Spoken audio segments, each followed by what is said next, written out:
안녕하십니까, 박사호입니다. 과거 서구의 식민지였던 아프리카가 이제 러시아나 중공 편에 서고 있습니다.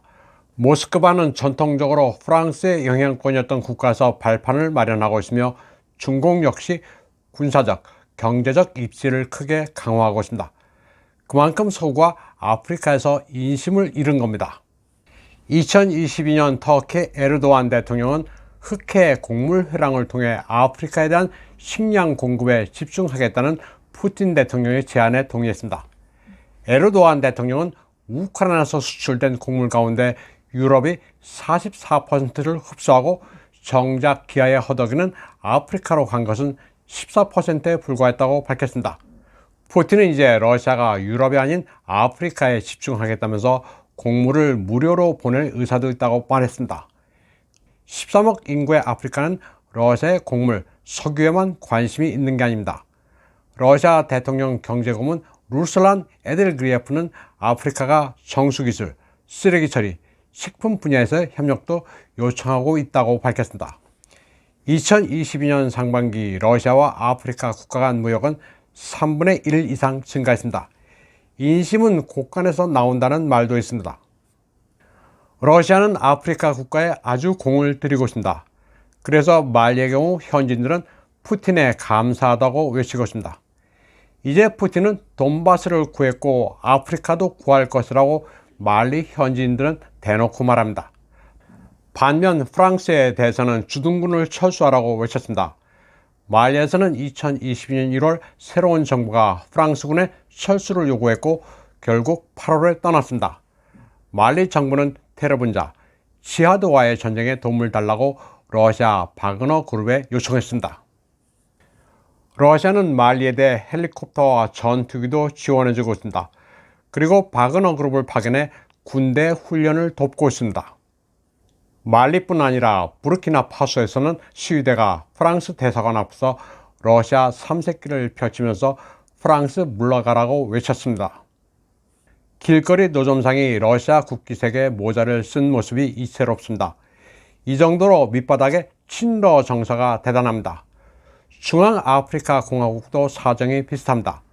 프랑스의 존재가 퇴조하면서 러시아가 부각되고 있습니다. 이런 모습에 유럽연합 외교수장 조셉 보렐은 속이 뒤집어졌습니다. 조셉 보렐은 예전에 유럽을 정원, 그 밖의 세계를 정글이라 비유해 무리를 빚기도 했습니다. 유럽은 문명인이 사는 곳이지만 이외의 지역은 야만적인 짐승이나 사는 곳이란 발언이었습니다. 그는 그러면서 문명 세계는 정글에 사는 자들이 넘보섭게 벽을 쌓아야 한다고 말했습니다. 다른 중동, 아프리카 국가에서 그의 발언이 인종주의적이라는 비판이 나오자 그는 급히 사과하면서 말을 주워 담으려 했습니다. 그는 2022년 12월 말리 주민들이 푸틴에게 감사한다. 당신은 돈바스를 구하고 아프리카를 구할 것이라고 외친 것을 보고는 충격을 받았습니다. 그러면서 애써 저 사람들은 사실 돈바스가 어디 있는지 그리고 푸틴이 누군지 모를 것으로 믿고 싶다고 말했습니다. 그러나 아프리카인들은 러시아에 대해 상당히 호의적입니다. 구소련 시절부터 러시아까지 정치적, 경제적, 때로는 군사적 지원을 한 번도 안 받은 아프리카 국가는 거의 없습니다. 또 서구와 대립해온 소련과 러시아는 아프리카가 식민주의에서 해방되는 과정에서도 도움을 준 게 사실입니다.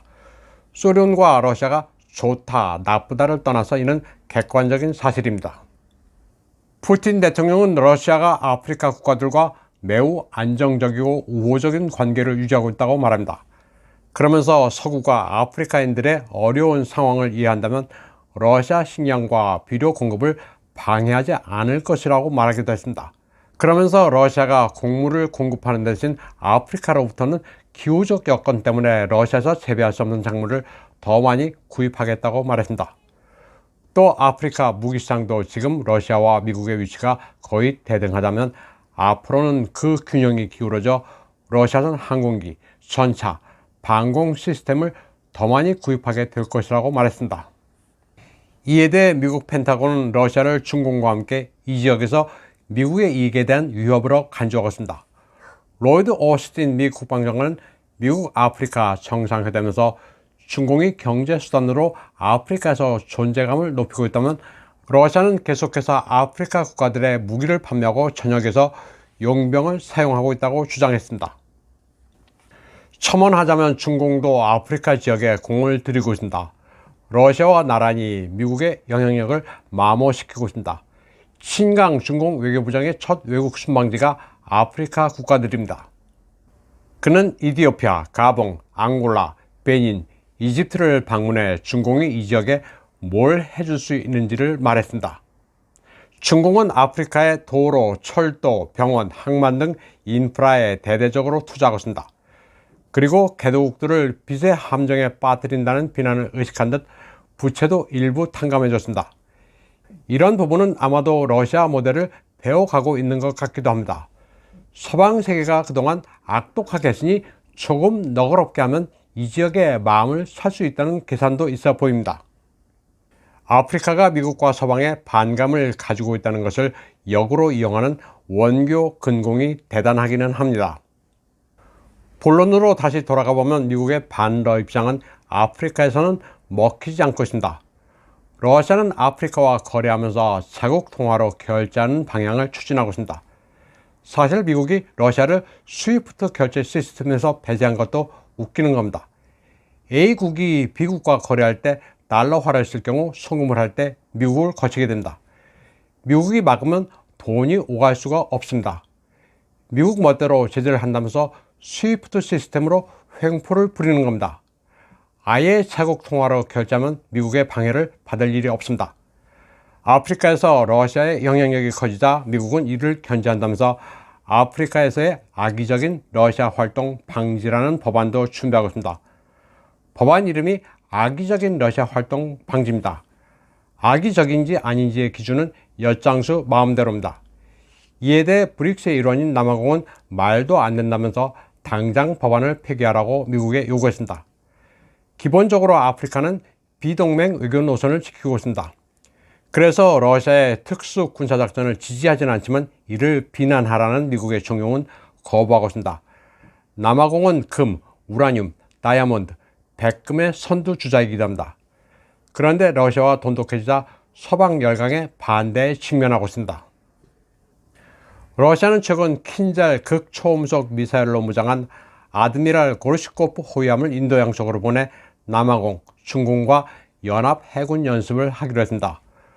러시아와 중공을 내서 서방과 세력의 균형을 맞춰야 한다는 생각을 아프리카는 하고 있습니다. 중공이 홍해 지부티에 군사기지를 마련한 것처럼 러시아도 아프리카에 군사 입지를 강화하고 있습니다. 다음 소식입니다. 우크라이나에 재미있는 상품이 등장했습니다. 작은 쟁반에 다이 흐로시라는 문구와 함께 손을 내미는 젤렌스키의 모습이 그려져 있습니다. 다이는 달라는 뜻이고 흐로시는 돈이란 뜻입니다. 흐로시는 러시아어로는 그로시라고 읽는데 의미는 약간 다릅니다. 직역하면 땅콩, 의역하면 주머니에 잔돈푼을 의미합니다. 그러니 다이 흐로시라고 하면 돈 있는 것 탈탈 털어 다 내놓으란 의미입니다. 그런가 하면 키예프에서는 우크라이나의 실상을 보여주는 웃기면서도 비극적인 광고도 등장했습니다. 관을 2개 구입하면 하나는 덤으로 준다는 장의사 광고입니다.